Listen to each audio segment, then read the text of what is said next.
మీకు ఫుడ్ తింటున్నప్పుడు మింగుడు పడట్లేదా? మింగడానికి చాలా ఇబ్బంది పడుతున్నారా? చాలా నీళ్ళు అవన్నీ తీసుకుంటే కానీ మీరు తినే ఫుడ్ మీకు చాలా ఇబ్బందిగా మీ ఫుడ్ పైప్ నుంచి దిగుతుందా?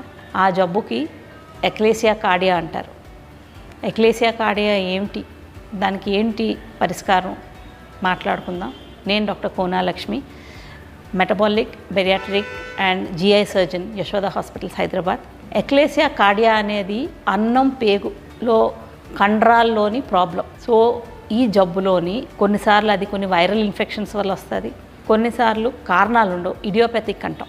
ఏదో ఒక సమస్య వల్ల మన ఫుడ్ వెళ్ళే పేగులోని కండరాలు వీక్ అయిపోతాయి.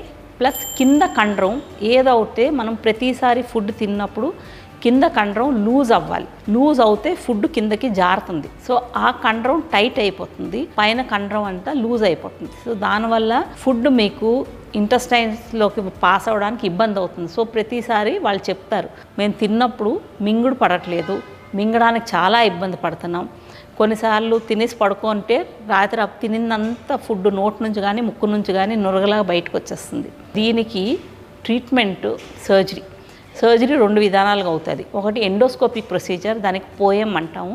ఇంకొకటి లాప్రోస్కోపీ, మినిమల్ ఇన్వేజివ్ సర్జరీలోని ఈ 2 ప్రొసీజర్స్ ద్వారా ఆ టైట్ అయిన కండరంకి ఒక కట్ చేస్తాం, దానికి చీల్చితే అది వెడల్పు అవుతుంది.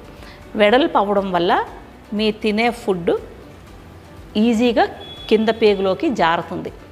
సో ఎప్పుడైతే మీకు ఇలాంటి సమస్యలు ఉంటాయో దానికి టెస్టులు చేయించుకోవాలి. అంటే ప్రతిసారి మింగుడు పడట్లేదంటే జబ్బు అనుకోకూడదు. ఎక్కువ సార్లు మీకు మింగుడు పడడానికి ఇబ్బంది అవుతుందంటే ఎండోస్కోపీ, బేరియన్ స్వాలో, ఈసోఫేజియల్ మానోమెట్రీ ఇలాంటి టెస్టులు ఉంటాయి. వీటి వల్ల మనకి కండరంలోని ఏం సమస్య ఉందో అది తెలుస్తుంది. దాని ప్రకారం మనం ఆ వ్యక్తి వయసు ప్రకారం ప్లస్ జబ్బు ఎంత సివియారిటీ ఉందో దాని ప్రకారం మనకి ఎండోస్కోపిక్ ప్రొసీజర్ కానీ లేకపోతే మినిమల్ యాక్సెస్ ప్రొసీజర్ వల్ల దానికి సర్జరీ చేయడం అవుతుంది. సో దానివల్ల మనకి మళ్ళీ ఆ కండరం కొంచెం వెడల్పు అయ్యి మన మింగుడు మళ్ళీ ఈజీగా అవుతుంది. Thank you. Like, comment and subscribe for more health updates.